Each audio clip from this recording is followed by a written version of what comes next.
Another of the things that I've taught quite a lot about over the years is the whole question of how we should interpret the Bible. And there's a kind of technical academic name for this discipline, which is hermeneutics. But my interest here really is to talk about some of the practicalities, because we all know that interpreting the Bible is challenging because,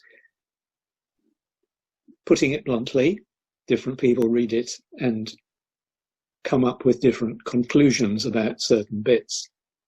And this has happened down the centuries, nothing new about that. I should say I've been trying to write a book about this for the last 5 years and that's still not finished, so this is very much in my mind a work in progress. I think it's important to see that there is no simple or single method that you can just pull off the peg and say, this is how you should interpret the Bible. I think it's a lifelong process of getting to learn to appreciate the Bible from many angles. We need to pay attention to its language. We need sometimes to consult the experts about what a difficult word in a translation actually means in the original. And sometimes we find the experts don't know either, but we need to know that. We need to think about its literary qualities, the way that it communicates. I spoke about the Psalms earlier and the wonderful poetry. We need to learn how that poetry works. We need to think about its historical background. These were real people who were writing these books, and they were written for real people as well. So obviously that should play some part in how we interpret it, not necessarily the whole part, because we believe that God has given it to us, for us as well, for each generation, but the historical aspect should play some part. And then I think we should pay attention to the big story which the Bible tells, because it's come down to us not just as individual books, but as a collection, a two-part collection. And one of the things that we need to reckon with is that it's not always very easy to see how those parts relate to each other. So, for example, there are some parts of the Old Testament which on the face of it seem to encourage God's people to engage in violence, whereas Jesus seemed to turn his face against that.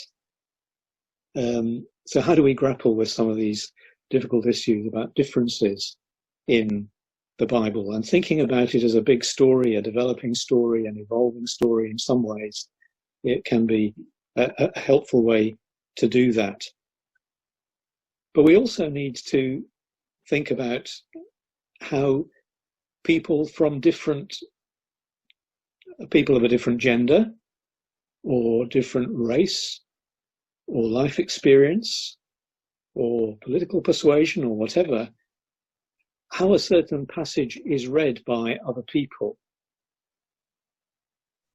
It's not to say that, so that we can just leap into judgment, well, they're right and I'm wrong, or I'm right and they're wrong. But it's through listening to different perspectives that we avoid getting trapped in our own sort of narrow bubble of interpretation. And this is one of the things that in teaching this art of interpretation, increasingly I think is really important. That we need to try to hear from each other in the class and from different writers of different backgrounds what it means to read a passage like the story of the Exodus if you are a person living under an oppressive regime. What does it mean to hear that God is a liberating God, this God whose story we tell? It can be very different from reading these stories from what we know is a comparatively privileged Western middle class context, where we tend to have a very spiritual and inward reading of stories like the Exodus. It's all an illustration of our salvation through Christ. So again, it's not so much an either or, I think, in a situation like this. It's being alive to different perspectives. As a man, I know that inevitably I have read the Bible as a man, as a boy and then as a man. Encountering it along with women, reading women's perspectives on it, helps me to see things and to feel things that I wouldn't otherwise see or feel. Of course, you can't totally get inside somebody else's mind to see how they're thinking. But in thinking about interpretation, because inevitably there's a subjective element to it,